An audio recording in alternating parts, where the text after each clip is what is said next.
Well, ladies and gentlemen, something I think about a lot is this idea of what we think it means to be human.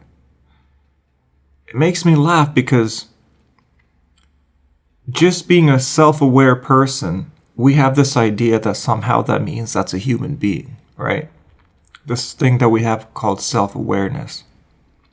Because it seems like on Earth, human beings, as of right now, are the ones that are the most self-aware. We're able to do a few things that maybe the other animals can't do. Now, what are these two things that really separate us, the way I see it?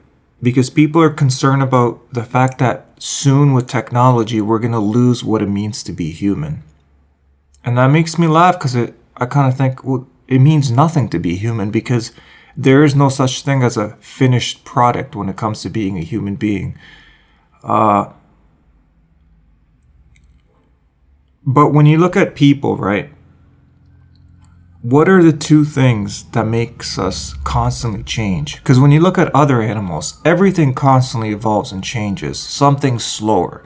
Like a lot of times people will look at a shark and be like, what's the deal with sharks? They've just been, the shark has just been a shark for millions of years. Well, everything does constantly change and evolve, but it only changes and evolves at the rate that it needs to. But with human beings, we change so fast because of two things. One, we have the ability to manipulate our environment, right? Now that's funny because you think that we manipulate our environment and you think, so, okay, so great, so we get to make stuff or manipulate stuff, but what does it have to do with evolving? Well, the irony of that is that what we do is that we're constantly changing our environment.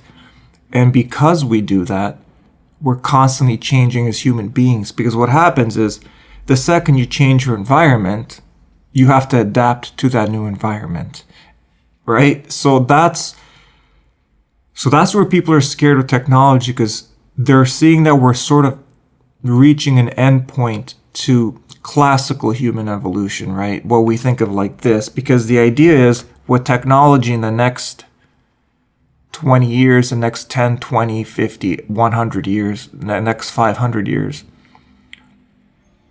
we're starting to merge with technology, right? So the idea is if we start merging fully with technology, at one point, are we still a human being? Right? And when you see things like that, it really makes you understand old philosophical concepts. Like in Eastern philosophies, a lot of stuff that they've talked about for thousands of years is this idea of like to stop identifying yourself as an ego or as a human being or as a personality, because fundamentally all you really are is just an awareness, having an experience. That's all you really are. And for this moment in time, what you happen to be is this kind of person having an experience, a human being in the year 2020.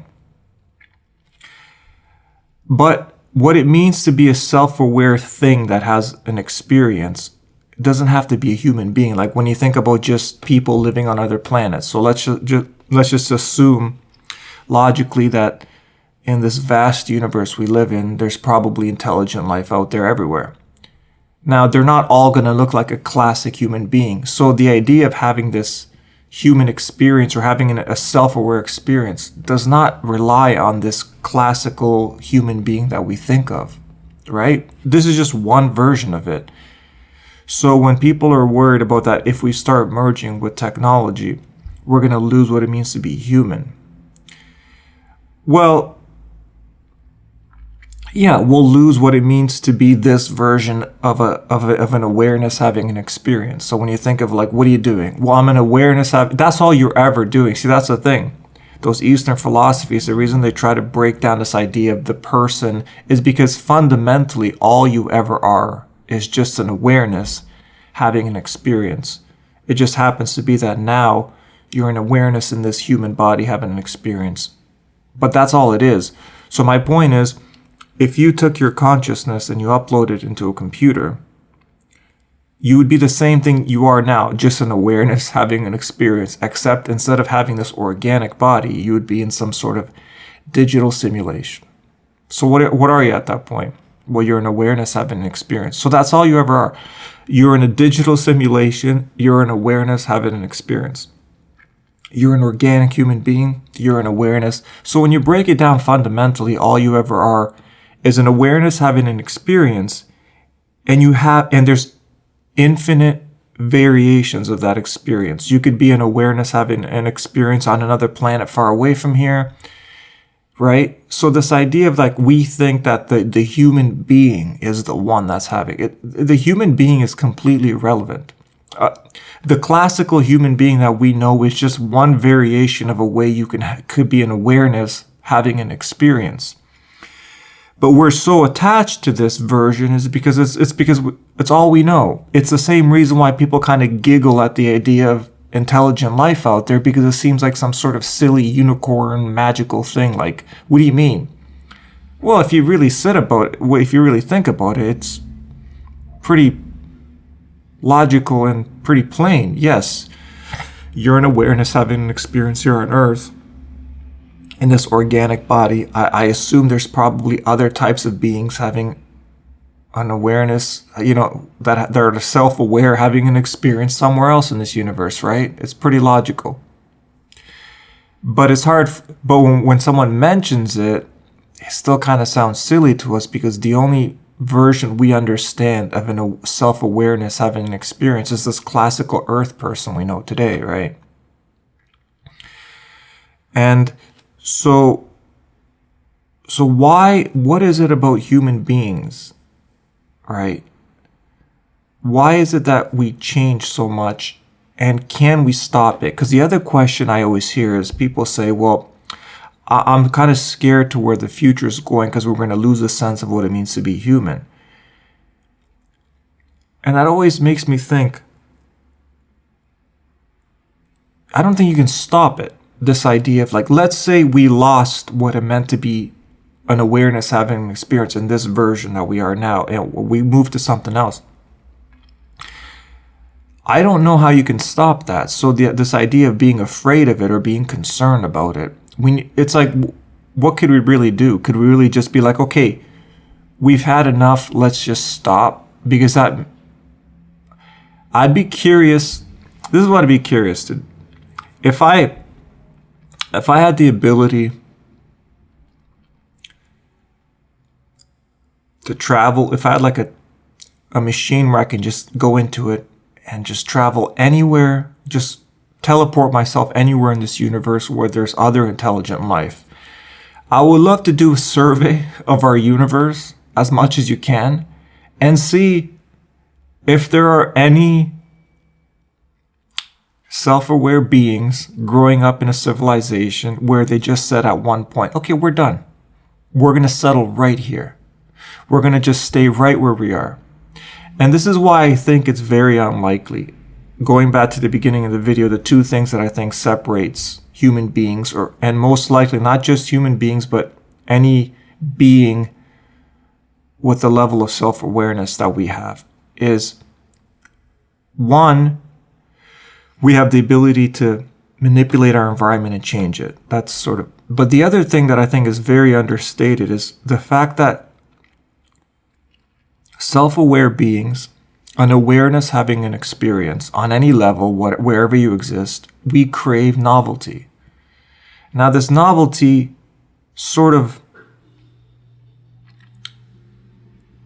it's a strange thing, this idea that we crave novelty. It's very underestimated because it's what keeps us moving forward all the time, right? Think about any experience you could have, it even it's amazing. We don't want to stay there. Like, even imagine your favorite movie of all time. It's the most amazing movie you've ever seen. Even though it's your favorite movie, you watch it, and then after you're like, okay, now I want to watch something else. I want to experience something else. Because you can't just keep watching the same movie over and over again, even if it's the best movie ever. So fundamentally, we're always craving novelty, right? Same reason why, You have an iPhone 7, yeah, but the iPhone 8 came out. The iPhone 8 is amazing, but the iPhone 9, the iPhone 10. We're always wanting something new. So this idea of like, oh, we've reached enough technology, let's just stop it, because if we go any further, we're going to lose what it means to be a human being, and we're just going to merge with technology. Now, my question is, I wonder if there's any self-aware beings in this universe that just said, okay, that's enough, and we're just going to stay right here, right? I would love to see how that. Here's the only way I see that happening. The only way I see that happening is if you were living that experience with a perspective of having already gone through it. So it's almost like some level of like a reincarnation, or some sort of way that you're connecting to a future aspect of that civilization, and then you put a stop to it. Let me explain what I mean. So let's say everybody on Earth right now, right? We're here, we're having this experience, and everyone's concerned about this idea that soon we're going to lose what it means to be a human being. We're going to merge with technology, and then we're going to be something else. Let's say we developed on Earth right now some sort of time machine, or some sort of device that can peer into our future. And in our future, it showed this cold world of just like this cold mechanical world that just kind of fell apart because we polluted the earth too much, and it was just like black skies and everything's like this. And then we didn't like it. We were horrified by what we saw, and we said, okay, we got to put a stop to everything. We got to stop trying to progress technology every year more. Let's just stay where we are. And you're able to stay there, not because you still don't crave novelty, but you know that if you keep this up, eventually it's just going to turn into something we don't want, and then we just stay where we are. And what's crazy is that even if we had a time machine that can peer into the future and we saw how horrible it was, I still think even then it would be really hard to stop it. That's how crazy that is. That's how much we crave novelty and innovation and change. Because I think even if we saw our future, we still might not be able to just say, okay, let's just stop where we are now. Right? There's just some sort of aspect of self-awareness that needs novelty. It craves novelty. So this idea of what are we? What does it mean to be a human being, and what we're going to evolve, and can we stop it, and people are concerned about it? I almost see as like this experience we're going through, no one really knows fully what it is, but I feel like we're riding this wave. And however concerned about it you are, it's the same argument over 5G. Like people are really, 5G, like, they go into conspiracy theories and they say that 5G is bad for you. Whatever you think of any new technology, whether it's bad for you, not bad for you, it's just going to, because if we invented 2G and 3G and 4G, what makes you think we're going to stop at 4G and be like, we're good, right? We're good. 5G, nah, we don't want that. 4G is enough forever. That's just not how we work. So we continuously move forward. That's what we do. We constantly manipulate our environment and constantly change our environment and constantly create new things. So this idea of just stopping, we're good. Because if we continue, we're going to create this new technology that's going to make us into robots, and we're not going to be humans anymore. It almost doesn't even matter, because it'll keep progressing how it progresses. And I don't see how you stop that. Like I said, even if you had a time machine and you can see where it was going, I still think even then it would be hard to stop it. So the way I see it, like all this concern about all these new technologies and we're going to lose what it means to be a human, maybe we will, but what can you do? What can you really realistically do about it, knowing the fundamental nature of what it means to be an awareness, right?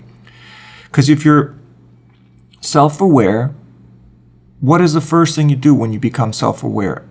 You look around, you're self-aware, and you realize, wow, I can change my environment. I can manipulate it. You have enough self-awareness to realize you can actually take control of your environment. And then what else do you do? Well, you can't just keep doing the same thing over and over again because we crave novelty too much. Like I said, with a movie, it could be the best movie ever, but we want a new movie. We want to experience something new. So this never-ending desire for novelty is what keeps us always moving forward. So, but I think we're also very emotionally attached to this version of this human being. I think a lot of that fear also comes from that, because we cannot picture having a self-aware experience other than through these classical bodies that we're used to. Right? Even if I said, even if I took you on a spaceship and I took you all throughout the universe, and you saw all these other beings that are completely different than us having these self-aware experiences, even then you'd be like, I don't know, they're kind of weird. I don't know exactly what kind of experience they're having. I think that the real classical self-aware experience is to be this version of a human being. I think everything else is kind of weird. I think it's very natural to think that, because this is all we know. This is all we understand. So when we think of any other type of awareness having an experience, to us, it's almost too weird to grasp, and it either makes us feel, it weirds us out, it scares us, it makes us concerned. But I think that whatever all of this is, there's always emotion to it, and it goes in whatever direction it goes, and it's almost like you're just along for the ride. So all of us here, I feel like we're just along for the ride, and that's pretty much all it is. We're just along for the ride, and whatever the next step in being an awareness, having an experience is, that's what we're going to experience. I really don't think there's any stopping. That we've had enough. That's enough. I don't know. And like I said, I'd be curious to see if there's any other beings on other planets. I just said one day, okay, we're done. We're just going to stay here. And then if you visited them again in like in 500,000 years, it's the same stuff, same type of building, same economy, same everything. They just stayed how they stayed. I'd be curious to see if that's possible and how rare that is, because I assume it's pretty rare.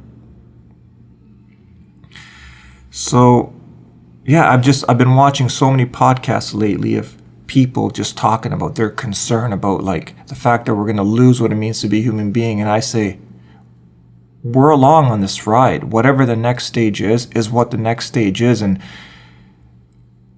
whether you like it or whether you hate it, or whether we self-destruct or whether we evolve into another interesting form of experience, it'll unfold how it unfolds. I think that it just always just keeps going, and that's it.